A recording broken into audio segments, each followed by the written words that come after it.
السلام علیکم ورحمۃ اللہ وبرکاتہ۔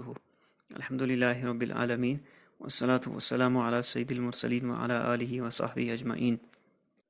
پیارے ششو، یہ آپ کی ککشا چھٹی کی پستک ہے۔ پچھلے لیکچرز میں ہم نے سہسی بچہ جو پارٹ نمبر 9 ہے ہماری بک 3 کا، اس کو ہم پڑھ چکے ہیں۔ آج ہم انشاءاللہ پارٹ نمبر 10 جو ہمارا پارٹ ہے اس کو پڑھیں گے۔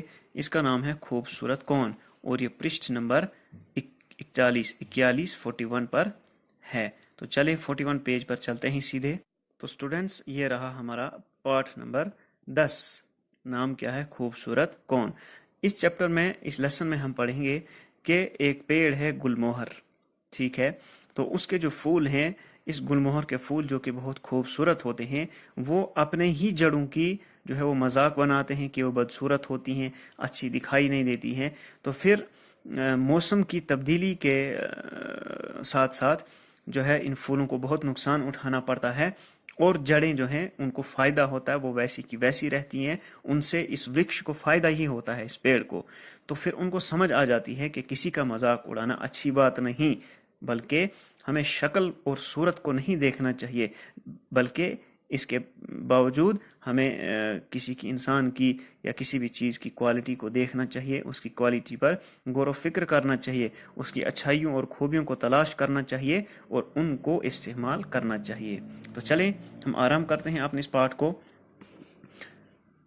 پچھلے پارٹ کی طرح اس پارٹ میں بھی کچھ کٹھن جو ہیں شبد ہیں، ان پر میں نے اس کے میننگز لکھے ہوئے ہیں، ان کے ارتھ لکھے ہوئے ہیں۔ اس کے علاوہ بھی اگر آپ کو اور شبد کٹھن لگیں تو مجھے ضرور بتائیں، میں انشاءاللہ آپ کی سہایتا کروں گا۔ تو چلیں ہم شروع کرتے ہیں۔ گل موہر کا ایک پیڑ تھا۔ گل موہر یہ ایک پیڑ ہوتا ہے، اس میں پھول لال لال کلر کے ہوتے ہیں۔ پیڑ تھا بے حد خوبصورت۔ جب اس پر لال لال پھولوں کے گچھے لگتے تو وہ گلدستے جیسا منورم لگتا۔ گلدستہ یعنی پھولوں کا group of flowers, bouquet, bouquet جس کو کہتے ہیں، ٹھیک ہے؟ یہاں دیکھیں بوکے میں نے لکھا ہوا ہے۔ تو گلدستہ منورم، بہت پیارے، لولی، بہت اچھے، خوبصورت دکھائی دیتے، جو دل کو اچھے لگتے ہیں۔ ایک بار پھولوں کو مذاق سوجھا، انہوں نے پیڑ کی جڑ کو بدصورت کہہ دیا اور اس کی خوب ہنسی اڑائی، یعنی بہت مذاق بنایا، لیکن جڑ چپ ہی رہی، کچھ نہ بولی، ٹھیک ہے؟ تو جڑ چپ رہی، اس نے کوئی بات آگے سے نہ کی، بدلہ نہ لیا، کیونکہ اچھے انسان کی یہی پہچان ہوتی ہے کہ وہ خاموش رہتا ہے، بدلہ نہیں لیتا بلکہ معاف کرتا ہے۔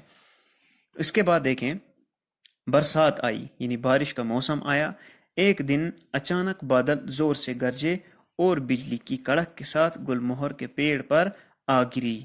تھنڈرنگ جس کو کہتے ہیں، بجلی گری، ہوا چلتی ہے، بارش، تیز بارش پڑتی ہے، تو یہ اس گل موہر کے پیڑ پر بھی بارش آئی۔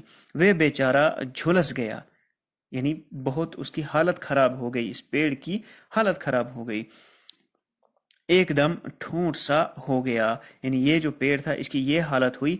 ٹھونٹ اصل میں کہا جاتا ہے جب ہم فصل کو اپنے کھیتوں سے، زمین سے کاٹتے ہیں، ہارویسٹ کرنے کے بعد جو پیچھے گھاس جو زمین کے اندر ہی گڑا ہوا رہتا ہے، اس کو ٹھونٹ کہتے ہیں۔ یعنی وہ بیکار قسم کا ہوتا ہے، اس گھاس کو ہم یوز نہیں کرتے ہیں، بلکہ جب دوبارہ سے کھیت ہم کھودتے ہیں تو وہ اسی کے اندر دب جاتا ہے۔ تو وہ سٹاک جو پیچھے رہتا ہے، اس کی طرح اس گل موہر کی حالت ہو گئی۔ اتنی بری حالت بیچارے کی ہو گئی، پھول گر گئے، پتے گر گئے، بڑا بدصورت لگنے لگا۔ اس کے بعد کیا ہوا؟ برسات بیت گئی، برسات کا موسم ختم، جاڑا بھی گزر گیا، یعنی ونٹر کا موسم یہ بھی چلا گیا، کیونکہ ونٹر میں ہی زیادہ تر بارشیں ہوتی ہیں۔ گل موہر بیچارہ جیوں کا توں ہی کھڑا رہا، لیکن اب ظاہر سی بات ہے، پتے گرے، پھول گرے، لیکن پیڑ کھڑا رہا۔ بسنت آ گیا تو چمتکار ہوا۔ بسنت یعنی سپرنگ، بہار کا موسم آ گیا تو چمتکار ہو گیا۔ کیا چمتکار ہوا وہ انشاءاللہ اگلے لیکچر میں پڑھیں گے۔ السلام علیکم ورحمۃ اللہ وبرکاتہ۔